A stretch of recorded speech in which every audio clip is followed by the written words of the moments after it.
Baik, dilanjutkan dengan hak-hak istri dan kedudukan istri adalah seimbang dengan hak-hak dan kedudukan suami, baik dalam kehidupan rumah tangga maupun dalam pergaulan sehari-hari dalam masyarakat, sehingga dengan demikian segala sesuatu dalam keluarga ini dapat dirundingkan dan dapat diputuskan bersama oleh suami istri.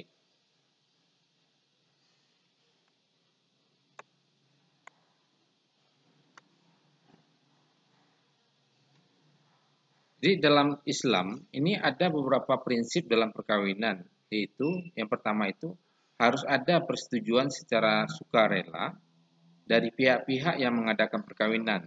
Jadi caranya ialah mengadakan peminangan terlebih dahulu untuk mengetahui apakah kedua belah pihak setuju untuk melaksanakan perkawinan atau tidak. Yang kedua, atau B, itu tidak semua wanita dapat dikawini oleh seorang pria sebab ada ketentuan larangan-larangan perkawinan antara pria dan wanita yang harus diindahkan. Yang C itu perkawinan harus dilaksanakan dengan memenuhi persyaratan-persyaratan tertentu, baik yang menyangkut kedua belah pihak maupun yang berhubungan dengan pelaksanaan perkawinan itu sendiri ya. Baik, yang D-nya itu perkawinan pada dasarnya adalah untuk satu keluarga rumah tangga yang tentram. Jadi mewujudkan perkawinan tentu berkeinginan melaksanakan kehidupan dan harapan untuk memperoleh rumah tangga yang tentram. Yang E itu hak dan kewajiban suami istri adalah seimbang dalam rumah tangga, di mana tanggung jawab pimpinan keluarga adalah pada suami. Kalau dibandingkan dengan prinsip-prinsip dalam perkawinan menurut hukum Islam dan menurut undang-undang perkawinan, maka dapat dikatakan sejalan dan tidak ada perbedaan antara yang ada dalam prinsip tersebut. Selanjutnya, ada akibat hukum dari perkawinan. Jadi dengan dilangsungkannya akad nikah antara mempelai laki-laki dan mempelai perempuan yang dilakukan oleh walinya, terjadilah hubungan suami istri dan timbul hak dan kewajiban masing-masing, yaitu timbal balik yang merupakan akibat hukum dari adanya perkawinan antara seorang laki-laki dan seorang wanita. Ya. Jadi dari hak dan kewajiban itu saling timbal balik, gitu ya, pemenuhan antara hak suami, hak istri, kewajiban suami dan kewajiban istri. Adapun hak-hak yang dimaksud itu adalah hak-hak bersama. Hak-hak yang bersama antara suami dan istri itu adalah sebagai yang pertama itu halal bergaul antara suami dan istri dan masing-masing dapat bersenang-senang satu sama lainnya, ya. Yang kedua, terjadinya hubungan mahram atau semenda. Di sini istri menjadi mahram ayah suami, kakeknya dan seterusnya ke atas, ya. Demikian pula suami menjadi mahram ibu istri, neneknya dan seterusnya ke atas. Yang ketiga, ini terjadi hubungan waris-mewaris antara suami dan istri sejak akad nikah dilaksanakan. Jadi istri berhak menerima waris atas peninggalan suami. Demikian pula suami berhak waris atas peninggalan istri meskipun mereka belum pernah melakukan pergaulan suami istri. Jadi setelah menyatakan akad nikah dan memiliki dibuktikan dengan buku nikah, itu maka antara laki-laki dan perempuan tersebut di dalam pernikahannya, maka hak dan kewajibannya itu akan dibebani kepada pihak laki-laki dan perempuan yang melakukan pernikahan tersebut, ya.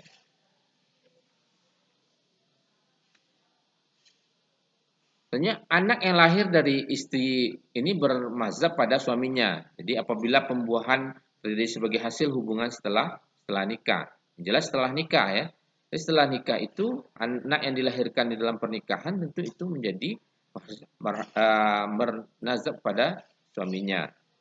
Kalau di luar nikah itu tidak ada tanggungan bagi suami yang menikahi istri yang telah memiliki anak di luar dari pernikahannya. Yang kelima, ini bergaul dengan baik antara suami dan istri sehingga tercipta kehidupan yang harmonis dan damai. Jadi mengenai hak dan kewajiban bersama suami istri ini di dalam undang-undang perkawinan ini menyebutkan dalam pasal 33 ya. 33 ini sebagai suami istri itu wajib cinta mencintai, hormat menghormati, setia dan memberi bantuan lahir batin yang satu kepada yang lainnya.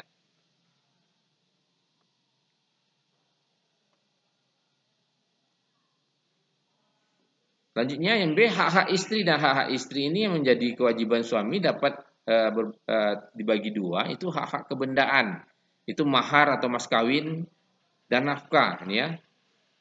Dan hak-hak bukan kebendaan berbuat adil di antara pria para istri atau dalam perkawinan poligami. Ini tidak berbuat dan merugikan istri dan sebagainya. Kalau kita bahas dari kewajiban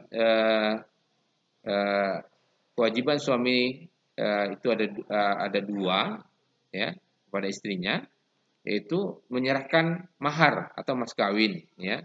Jadi dengan demikian mahar yang menjadi hak istri dan kewajiban atas suami itu hanya merupakan simbol kesanggupan suami untuk memikul kewajiban-kewajibannya sebagai suami dalam hidup perkawinan yang akan mendatangkan kemantapan dan ketentraman hati istri. Jadi bukan uang pembelian dan bukan pula sebagai upah bagi istri yang telah menyerahkan dirinya kepada suami, ya. Jadi mahar itu merupakan pemberian yang dilakukan oleh pihak mempelai laki-laki kepada pihak mempelai perempuan. Jadi yang hukumnya wajib, bentuk dan jenis maharnya tidak ditetapkan dalam bentuk perkawinan Islam. Tapi kedua mempelai dianjurkan melakukan musyawarah untuk menyepakati mahar yang akan diberikan. Jadi Allah SWT ini menetapkan mahar sebagai salah satu kewajiban suami atau salah satu hak istri yang wajib dipenuhi oleh suami, baik secara simbolik atau secara langsung, ya. Kontan ataupun tidak kontan. Jadi dasar hukum dasar mahar ini perkawinan terdiri atas dasar hukum yang diambil dalam dalam Al-Quran dan Al-Sunnah. Ini dalam Al-Quran terdapat dalam surah An-Nisa ayat 4, Allah berfirman, berikanlah mas kawin atau mahar kepada wanita atau yang kamu menikahi sebagai pemberian dengan penuh kerelaan. Kemudian jika mereka menyerahkan kepada kamu sebagian dari mas kawin itu dengan senang hati, maka makanlah pemberian itu sebaik makanan yang sedap dan lagi baik akibatnya, ya. Surah An-Nisa ayat 4.